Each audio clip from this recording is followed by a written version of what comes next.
أعوذ بالله من الشيطان الرجيم. بسم الله الرحمن الرحيم.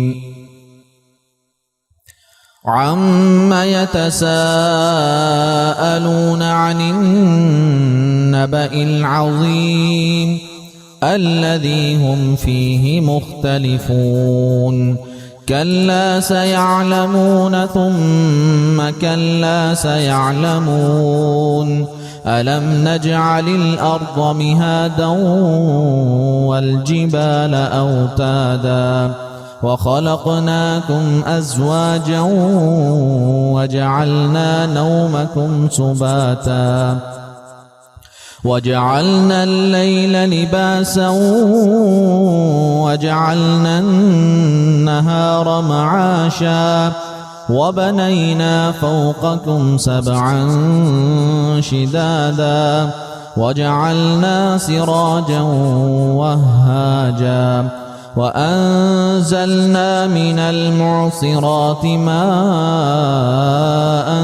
ثجاجا لنخرج به حبا ونباتا وجنات ألفافا إن يوم الفصل كان ميقاتا. يوم ينفخ في الصور فتأتون أفواجا وفتحت السماء فكانت أبوابا وسيرت الجبال فكانت سرابا إن جهنم كانت مرصادا للطاغين مآبا لابثين فيها أحقابا لا يذوقون فيها بردا ولا شرابا إلا حميما وغساقا جزاء وفاقا إنهم كانوا لا يرجون حسابا وكذبوا بآياتنا كذابا وكل شيء أحصيناه كتابا فذوقوا فلن نزيدكم إلا عذابا إن للمتقين مفازا حدائق وأعنابا وكواعب أترابا وكأسا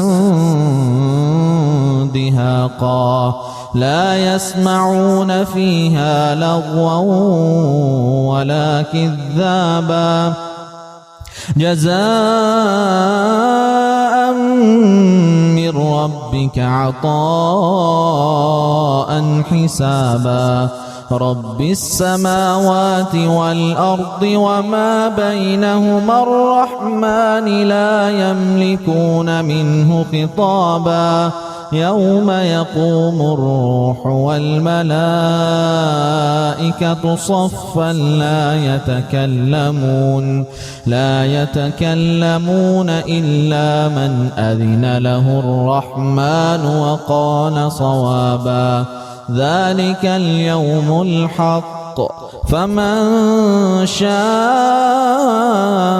اتخذ إلى ربه مآبا إنا أنذرناكم عذابا قريبا يوم ينظر المرء ما قدمت يداه ويقول الكافر يا ليتني كنت ترابا.